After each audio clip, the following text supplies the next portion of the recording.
నమస్కారం, మీరు చూస్తున్నారు HN9 టీవీ. కడప జిల్లా బ్రహ్మంగారి మఠం సోమిరెడ్డిపల్లి గ్రామ పంచాయతీ సచివాలయం 2ను మైదుకూరు శాసనసభ్యుల ఆధ్వర్యంలో మండలాధ్యక్షులు వీరనారాయణ రెడ్డి, జడ్పీటీసీ రామగోవిందరెడ్డి, ఎలటూరు శివారెడ్డి, సొసైటీ సంఘం అధ్యక్షులు సుబ్బారెడ్డి, ఎంపీటీసీ ఈశ్వర్రెడ్డి సమక్షంలో ప్రారంభించారు. అనంతరం అక్కడ ఏర్పాటు చేసిన సభనందు జగనన్న ప్రభుత్వం పేదల కోసం సచివాలయ వ్యవస్థను ఏర్పాటు చేసి ప్రజలకు అందుబాటులోకి తీసుకొచ్చిందని, దీనివల్ల పేద ప్రజలందరికీ లబ్ధి చేకూరిందని మైదుకూరు శాసనసభ్యులు అన్నారు. సచివాలయానికి స్థలదాతలు పోచంరెడ్డి సుబ్బిరెడ్డి, వెంకట సుబ్బమ్మ ఉదార స్వభావాన్ని కొనియాడారు. ఈ కార్యక్రమంలో వైఎస్ఆర్సీపీ నాయకులు పాలరామరెడ్డి, ఉబ్బిరెడ్డి ఉమాపతి జోగయ్య, ఏడీఆర్, మన్యం శంకర్ రెడ్డి, తిప్పన గర్జన తదితరులు పాల్గొన్నారు.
గారు జెడ్పీటీసీ గారు సింగరోడ్ ప్రెసిడెంట్ మరి కింద వచ్చినట్టు సర్పంచ్లు ఎంపీటీసీలు ప్రజాప్రతినిధులు మరి అదే రకంగా ఇక్కడ వచ్చేటువంటి అధికారులు ఈ సోమిరెడ్డిపల్లి గ్రామం నుంచి వచ్చిన సోదరులకు సోదరి వాళ్ళకందరికీ నా హృదయపూర్వక నమస్కారం.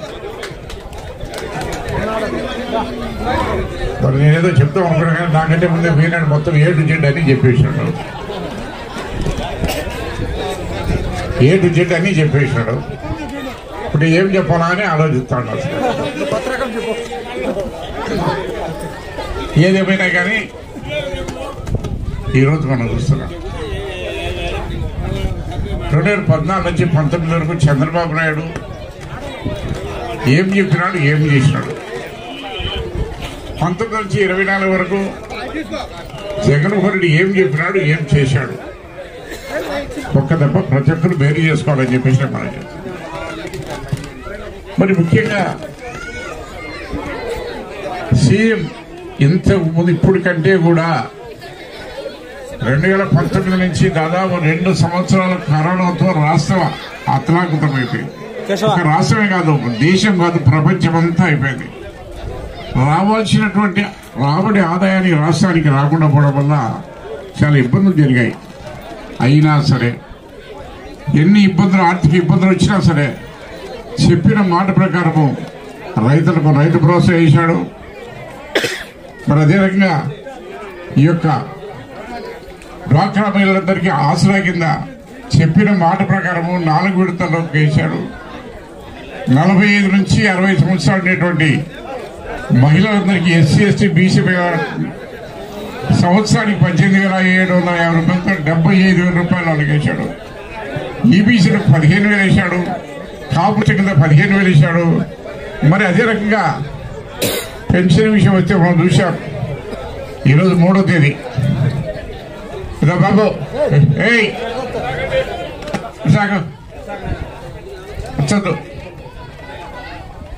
మరి చెప్పిన మాట ప్రకారము 19 ఎన్నికల ముందు చెప్పాడు.